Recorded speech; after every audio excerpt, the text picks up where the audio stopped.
Sir, நம்ம இப்ப பண்பாடு மாற்றத்துல சில தொழில் சார்ந்த குழுவினர்கள் இடம்பெயர்ந்தாங்க அப்படின்னு ஒரு சில விஷயங்கள் சொன்னீங்க. அது மாதிரி வரலாற்று மூலமா அதை நிரூபிக்கக்கூடிய விஷயங்கள் ஏதாவது ஒரு சமூகம் அது மாதிரி இடம்பெயர்ந்திருக்காங்களா, மாறி இருக்காங்களா? அது நிச்சயமா இருக்கு. இப்ப நம்முடைய உழவு உலகம் முழுக்கும் போயிருக்கு. இன்னைக்கு கூட உலகத்துடைய உழவு வரலாறு வரைபடத்துல இருக்கக்கூடிய இடங்கள் எல்லாம் தமிழர்கள் போன இடமா இருக்கு. இன்னைக்கு கூட இரும்பு நாகரிகம் போன இடம் முழுக்க முழுக்க தமிழ். அதாவது துருக்கியில கோமகன் இடம் இருக்கு, துருக்கியில அதிகமான இடம் இருக்கு, அங்கெல்லாம் இரும்பு உருவான இடமா இருக்கு. நம்முடைய நெசவு ஐரோப்பா முழுக்க நம்முடைய நெசவு போனதுக்கு கிரேக்கத்துல பல்லான்னா நம்முடைய துணி தான், நம்முடைய பாய்மர துணியை தான் அவங்க பருத்து துணியா பயன்படுத்தியிருக்காங்க. இந்த மாதிரி தரவுகள் எல்லா வகையான தொழில்களையும் இந்த மக்களுடைய பங்களிப்பு இருக்கு. நீங்க சொன்னீங்க அந்த மருத நிலத்தை சேர்ந்த மக்கள் ஒவ்வொரு இடமா இடம்பெயர்ந்து போனாங்க, அவங்களோட தொழில் ரீதியா தான் எல்லா நாட்டிலையும் பயன்படுத்திட்டு இருக்காங்க. அது போல உள்ள சமூகம் ஏதாவது இருக்கா தமிழ்நாட்டில்? தமிழ்நாட்டில் இருக்கு. தமிழ்நாட்டில் சொல்லக்கூடிய பல்லர்ன்ற ஒரு சமூகம், அந்த காலத்தில் அதே சமூகம் மல்லர்ன்ற பேர்ல இருக்கு. சங்க இலக்கியத்தில் அதிகமா இருக்கக்கூடிய மல்லர்ன்ற ஒரு பேரு நடுவுல காணாம போயிடுச்சு. அது என்னன்னா புத்த மதம் இங்க அழிஞ்சப்ப அந்த மதமும் காணாம போயிடுச்சு. போயிட்டு அதே மதத்தில் இருந்த மக்கள் பல்லர்களா மாற்றப்படுறாங்க.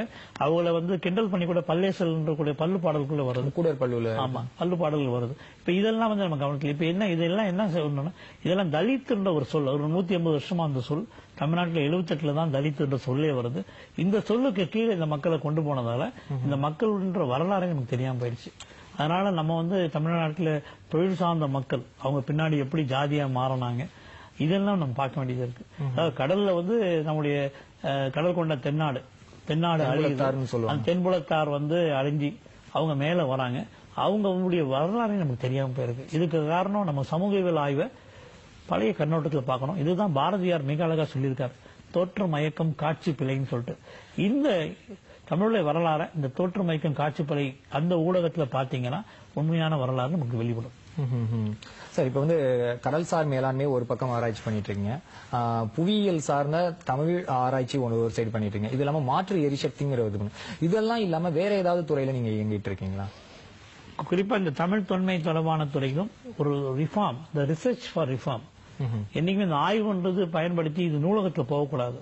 இது மக்கள் மனதில் ஒரு மாறுதலை உருவாக்க வேண்டும். அதாவது மக்கள் தான் யாரும் தெரிஞ்சுக்கிட்டா மட்டுமே அவங்களால மாற்றங்கள் கொண்டு முடியும். ஏன்னா வரலாறு தெரிஞ்சவங்க தான் உலக நாகரிகத்தை மாத்துறாங்க. காந்தி முதல் கொண்டு, சிவாஜி முதல் கொண்டு, அலெக்சாண்டர் முதல் கொண்டு, நெப்போலியன் முதல் எல்லாருமே தன்னுடைய வரலாறு ஒழுங்கான வரலாறு தெரிஞ்சதால் தான் அந்த உலக நாகரிகத்தில் எனக்கு இடம் பெற்றிருக்காங்க. அப்படி பாக்குறப்ப இந்த மக்களுக்கும் தன்னுடைய வரலாறை தெரிஞ்சுக்கிட்டு அந்த வரலாறை ஒரு அறிவியல் முறையில பயன்படுத்தி எதிர்கால நாகரிகத்துக்கு வழிபார்க்கணும். இந்த நோக்கத்துல தான் நான் இயங்கிட்டு இருக்கேன். அதனாலதான் என்னோட ஆய்வுகள் மக்கள் கிட்ட கொண்டு போய்கிட்டே இருக்கேன். எப்படி சார், இதுக்கு ஏதாவது புத்தகங்கள் நீங்க எழுதிருக்கீங்களா, இல்ல எழுதுற ஏதாவது? இல்ல, நிறைய. என்னுடைய அந்த ஆமைகள் ஆய்வு பத்தின உலகத்திலேயே முதல் ஆய்வு என்னுடைய ஆய்வு தான். Human migration on turtle corridor official research என்னுடைய ரிசர்ச் தான். அது உலக அளவில் போயிடுச்சு. இன்னைக்கு அந்த ஆய்வு பண்ற எல்லாருமே என்னோட ஆய்வு மேற்கோள் காமிச்சு தான் பண்ணக்கூடிய சூழல் வந்திருக்கு. இது நிறைய பிரசன்டேஷன் கொடுத்திருக்கேன். இதை எனக்கு ஆய்வு என்னன்னா, தமிழ்நாட்டில் எழுதக்கூடிய ஆய்வுகள் படிக்கிற ஆய்வா மாறக்கூடாது. இது கல்வி தளத்தில் போகணும். அதுக்காக தான் ஒரு மோனோகிராஃப் என்ற முறையில் என்னோட ஆய்வை 4 பகுதியா பிரிச்சு